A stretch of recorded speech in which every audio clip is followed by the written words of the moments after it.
केंद्र सरकार का एक आदत बन गया है हमेशा लोगों को इस देश में लाइन में खड़ा कराने का, चाहे वो नोटबंदी का लाइन हो, चाहे कोरोना के बाद राशन लेने का लाइन हो, और अब सहारा से भुगतान लेने के लिए हर कंप्यूटर सेंटर पर लाइन हो।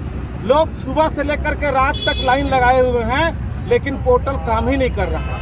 पोर्टल पर लोगों का क्लेम हो ही नहीं पा रहा, और जैसे होता है ना कि नर्क में ठेला ठेली, वही हाल हम लोगों के साथ में हो गया है। जैसे इस पोर्टल के माध्यम से माननीय अमित शाह जी कह रहे हैं कि हम 10-10 हज़ार रुपया लोगों को देंगे, और बाकी जमा धन जो है वो कई किस्तों में टुकड़े टुकड़े के रूप में आपको हम देंगे।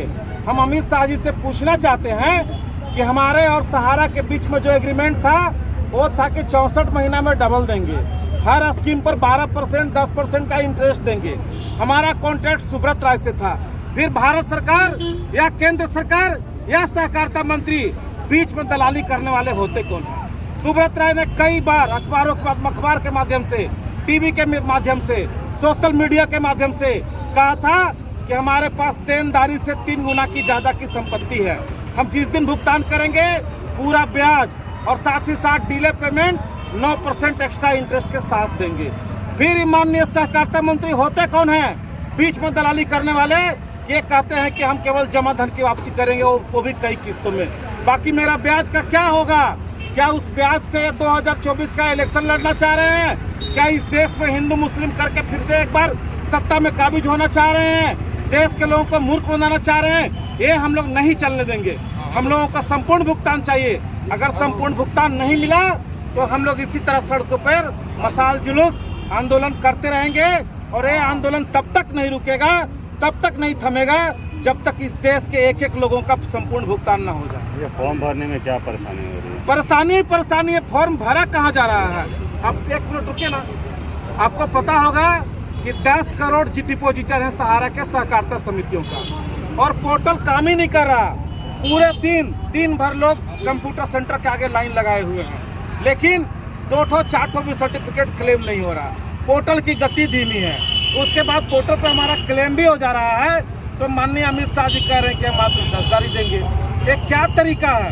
जब सहारा की इतनी सारी संपत्ति है, जिस संपत्ति को बेच करके संपूर्ण भुगतान हो सकता है, तो भारत सरकार बीच में इस तरह का बिचौलिया का काम क्यों कर रहा है? अगर भारत सरकार के दिल में दया है, भारत सरकार चाहता है कि इस जनता के साथ हम रहे, जनता के साथ खड़ा हो, तो कोरोना के बाद 20-20 लाख करोड़ रुपए का पैकेज बैठा गया इस देश में इंडस्ट्री को बचाने के लिए। क्या इस देश के 60 करोड़ जो जनता है वो इस देश का वासी नहीं है? क्या उसके लिए 2 लाख करोड़ रुपए का पैकेज नहीं दिया जा सकता? हम लोग चाहते हैं केंद्र सरकार हमारा संपूर्ण भुगतान दे और सहारा की संपत्ति सीज करके उसका अपना एक पैसे की वसूली कर ले। तो अपने फॉर्म भर रहे हैं कि नहीं? फॉर्म तो हम लोग भरेंगे ही। फॉर्म क्यों नहीं भरेंगे? फॉर्म भी भरेंगे, आंदोलन भी करेंगे, और माननीय सुप्रीम कोर्ट में हम लोग अपनी बात भी कहने के लिए जा रहे हैं कि इस देश में बैठा हुआ कार्यपालिका के लोग, जिसने हम लोगों ने वोट देकर के जितवाया, वो हमारी बात नहीं सुन रही है। आज रक्षक ही भक्षक हो गया है। एक सुब्रत राय को बचाने के लिए इस देश के 50 करोड़ लोगों को सूली पर चढ़ा दिया गया है। पूरा देश जश्न मनाने की तैयारी में, आप क्या कहना चाहते हैं सर?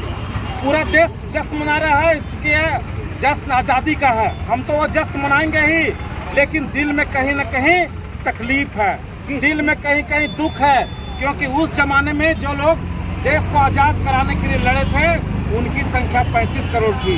आज 2023 में जो इस देश में एक सुब्रत राय के द्वारा लोगों को आर्थिक गुलाम बना लिया गया, उनकी संख्या इस देश में 50 करोड़ है। इस देश के लोगों को सोचना चाहिए कि आपका कैसा ये ऑडिट था, कैसा ये लाइसेंस था, जिसके माध्यम से एक व्यक्ति ने इस देश को 13 करोड़ जनता और उसके परिवार को आर्थिक गुलाम बनाया। क्या इस गुलामी से निकालने के लिए केंद्र सरकार के पास कोई योजना नहीं है? क्या केंद्र सरकार देश के 50 करोड़ जनता के साथ खड़ा होना नहीं चाह रही है? इसलिए ये आंदोलन चल रहा है। केंद्र सरकार तो स्कीम लेके आई है जिसमें भर रहे हैं फॉर्म में। जी, केंद्र सरकार तो फॉर्म लेके आई है ना, जिससे अपने भरने। ये तो सर बताए ना, ये फॉर्म क्या एक तो लॉलीपॉप है। हम क्या कोई सरकारी पैसा मांग रहे हैं क्या? हम कोई मनरेगा का पैसा मांग रहे हैं क्या? कोई सरकारी स्कीम का पैसा मांग रहे हैं क्या? कोई भीख मांग रहे हैं क्या? हमने जो सहारा को दिया वही मांग रहे हैं।